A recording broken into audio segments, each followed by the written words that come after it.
కలుగునుగాక. దేవుని వాక్యం ఇచ్చిన ప్రేమన సహోదరి సహోదరులకు దేవుని నామమున శుభాభివందనములు తెలియచేస్తున్నాము.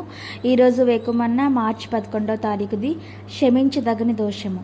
ఆ దినమున ఏడ్చుటకును అంగలార్చుటకును తలబొడి చేసుకొనుటకును గోనెపట్ట కట్టుకొనుటకును సైన్యములకు అధిపతియగు ప్రభువునగు యెహోవా మిమ్మల్ని పిలవగా, ఎడ్లను వధించుచు గొర్రెలను కొయ్యొచ్చు మాంసము తినుచు ద్రాక్షారసం తాగుచు మీరు మరణం కాకుండా ఈ మీ దోషమునకు ప్రాయశ్చిత్తం కలగదని ప్రభువును సైన్యములకు అధిపతియగు యెహోవా ప్రమాణపూర్వకంగా సెలవిచ్చుచున్నాడు. ప్రాయశ్చిత్తం కలగని ఈ దోషము ఏమై ఉన్నది?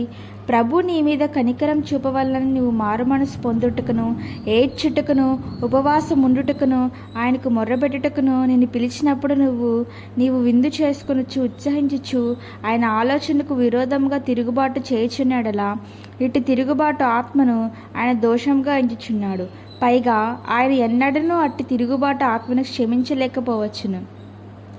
గర్వమును ఆహార సమృద్ధియు నిర్విచారమైన సుఖస్థితియు సొదొమ యొక్క దోషమై ఉన్నది. ఇందు నిమిత్తమే దేవుని యొక్క తీర్పు వారి మీదకు వచ్చెను. ప్రస్తుత కాలపు సంతతి వారు సొదొమ గొమొర్ర కంటే అత్యున్నత స్థితికి దిగజారి ఉన్నారు, అధ్వాన స్థితికి దిగజారి ఉన్నారు. ప్రభువా, మమ్మను కనికరించుము.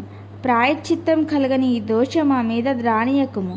మూర్ఖులకు ఈ తరమవారి మీద దేవుని తీర్పు రాకమునుపే నిజమైన దేవుని బిడ్డలు ఉపవాసముండి అంగలార్చి ప్రార్థించుటకు సమయము కేటాయించవలెను. అయ్యో, ఎంత దుఃఖకరము! మునుపు ఎన్నడూ లేనంతగా అధిక సంఖ్యులైన క్రైస్తవులు ప్రార్థించుటకు ఉపవాసముండుటకు నిర్లక్ష్యం చేయుచున్నారు. మన మీదను పాపభరితమైన ఈ తరమవారి మీదను దేవుడు కనికరం ఉంచినట్లుగా మనం మేల్కొని దేవుని సన్నిధిలో ఉపవాసం ఉండుటకును ఏడ్చుటకును అంగలార్చుటకును సమయమును కేటాయించుటకును తగిన వేళ ఇదే. ఇప్పుడైనను మీరు ఉపవాసం ఉండి కన్నీరు విడుచుచు దుఃఖించుచు మనఃపూర్వకముగా తిరిగి నా యొద్దకు రండి.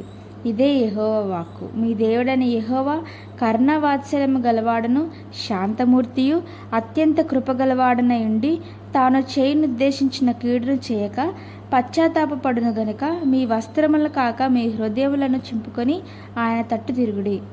దేవుని పరిశుద్ధ నామమునకు స్తోత్రం. Praise the lord.